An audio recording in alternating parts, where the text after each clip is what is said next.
कहानी है रामपुर गांव की, जहां के मर्द महिलाओं को हमेशा नीचा दिखाने की कोशिश में रहते। अरे अभी तक खाना नहीं आया, क्या मुझे एक और शादी करने की जरूरत है?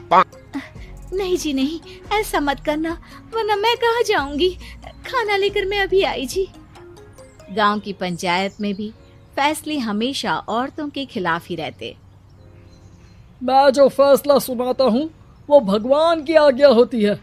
इस लड़के ने अपने मन से शादी करके अच्छा नहीं किया।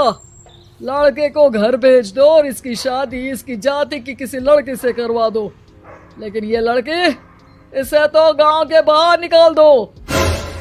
नहीं नहीं जमींदार साहब, ये क्या बोल रहे हैं? ऐसा नहीं हो सकता। मेरी बेटी मासूम है, इसे अच्छे बुरे की समझ नहीं है। अरे कहाँ जाएगी ये बेचारी? कहाँ जाएगी? इतनी चिंता है तो पूरे परिवार का गांव निकाला कर देते हैं। बेचारे पूरे बसे बसाए परिवार को गांव छोड़ना पड़ता है।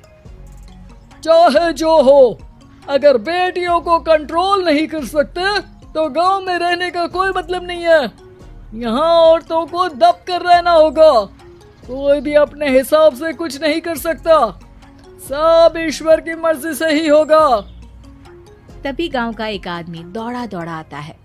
सरपंच साहब, जमींदार साहब, वो कालिया है ना, उसकी बेटी पढ़ने के लिए शहर जा रही है। अच्छा, ये कब हो गया? और कालिया की हिम्मत कैसे हो गई ऐसा करने की? लेकर आओ उसे और उसकी बेटी को। बस फिर क्या था, हाजिर हो जाते हैं कालिया और उसकी बेटी सरपंच के सामने। अरे कालिया, ये क्या सुनने में आ रहा है? बेटी को इंजीनियर बना रहा है तू? और ये बता, गांव में तो स्कूल नहीं है, फिर कहां से इतनी क्लास पास कर गई तेरी बेटी?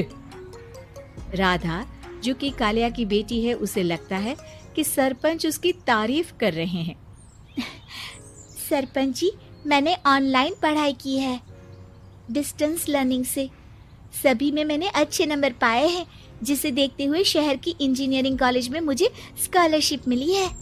वाह जी वाह, क्या होती है ये? पहले तो ये बताओ, फिर आगे की बात करते हैं। पूरा गांव राधा की बात सुन रहा था और राधा बोलती जा रही थी। तो ऐसे मैं फ्री में एक अच्छी शिक्षा लेकर गांव में जो कुछ परेशानियां हैं, जैसे बिजली, पानी और इंटरनेट जैसी समस्याओं के लिए काम करूंगी।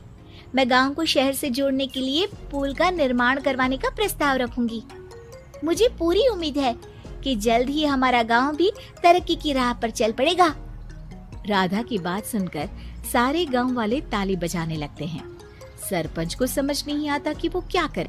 चुप रह नादान लड़की, गांव के खिलाफ जाने के लिए तुझे गांव से बेदखल कर दिया जाएगा, वो भी पूरे परिवार के साथ। और हाँ, अगर ठीक से गांव में रहना चाहती है तो ये पढ़ाई लिखाई छोड़ दे। हम तेरे लिए गांव का कोई होनहार लड़का देखेंगे। तभी गांव का एक आदमी बोल पड़ता है।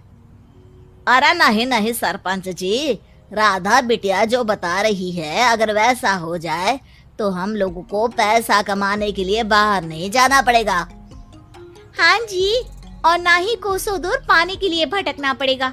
हमारे बच्चे भी अच्छी पढ़ाई कर सकेंगे और आगे बढ़ेंगे, ना कि हमारी तरह खेती करते बैठेंगे। क्यों गांव वालों, राधा बिटिया का साथ देना चाहिए ना।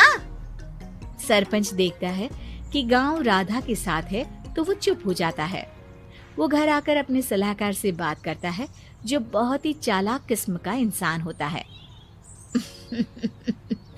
अरे सरपंच साहब, आपको बहुत ही होशियारी से काम लेना पड़ेगा।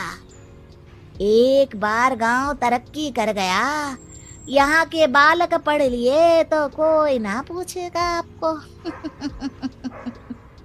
और फिर ये जो बेटा और बेटी है ना आपके, इनको भी आम लोगों की तरह ही जीवन जीना होगा। हाँ, लेकिन करे तो क्या करे? वो ना आप मुझ पर छोड़ दीजिए, बस मैं जैसा बोलूं करते जाइए। अगले रोज सुबह जब गांव वाले सोकर उठते हैं तो राधा के घर के बाहर और साथ ही वो लोग जिन्होंने राधा का सपोर्ट किया था, उनके घर के आगे लाल रंग से कल आऊंगी लिखा होता है। कल आऊंगी, यह क्या होता है? अरे यह तो खून से लिखा है, लगता है कोई भूत प्रेत या चुड़ैल का साया है। चलो सरपंच जी के पास चलते हैं। सभी सरपंच के पास जाकर उसे सारी बात बताते हैं। अरे ये तो बड़ी मुश्किल की बात है। चलो मैं एक बाबा को जानता हूँ, उन्हें बुला लेता हूँ। सरपंच बाबा को लेकर गांव के घर के बाहर जाता है। ओहो, तो ये वो चुड़ैल है जो उन लोगों को निशाना बनाते हैं जो गांव को बदलने का सपना देखते हैं। वो गांव को ऐसे ही संपन्न देखना चाहती है, वो नहीं चाहती कि कोई बाहरी यहाँ का कायाकल्प करे। क्या तुम लोगों में से किसी ने गांव को बदलने की सोच रखी है? तभी राधा की माँ रोते रोते आती है। मेरी राधा घर से गायब हो गई है। अरे कोई तो बचाओ, मेरी बच्ची कहाँ गई?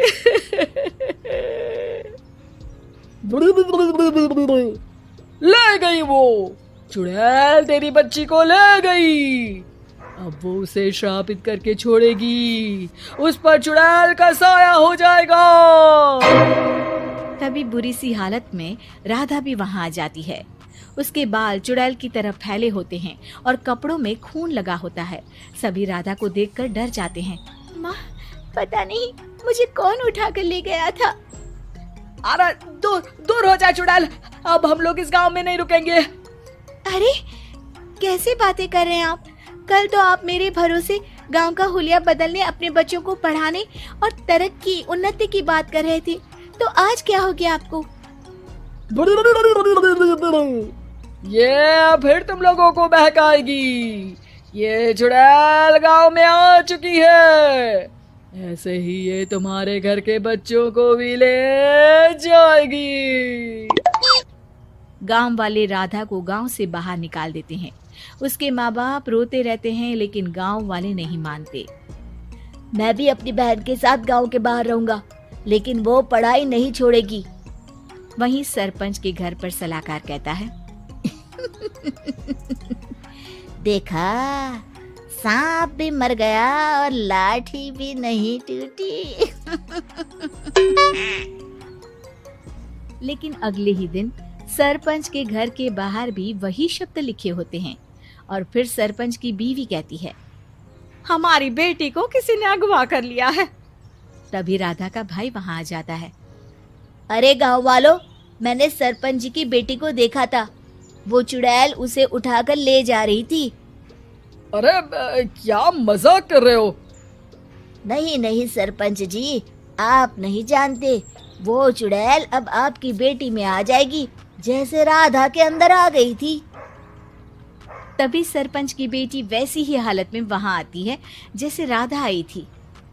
पापा, पता नहीं कैसे मैं गायब हो गई थी।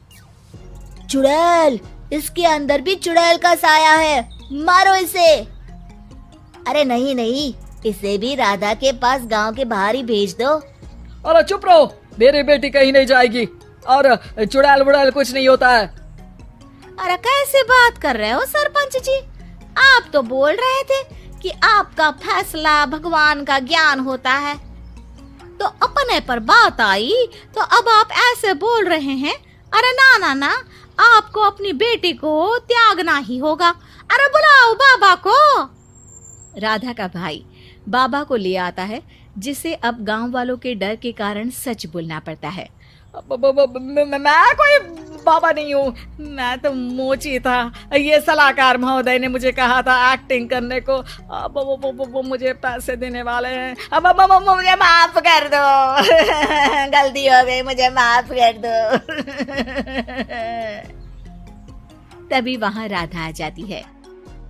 देखा सरपंच जी, जब गांव के बच्चे साक्षर होंगे तो आप जैसे लोगों की चालाकी नहीं चलेगी।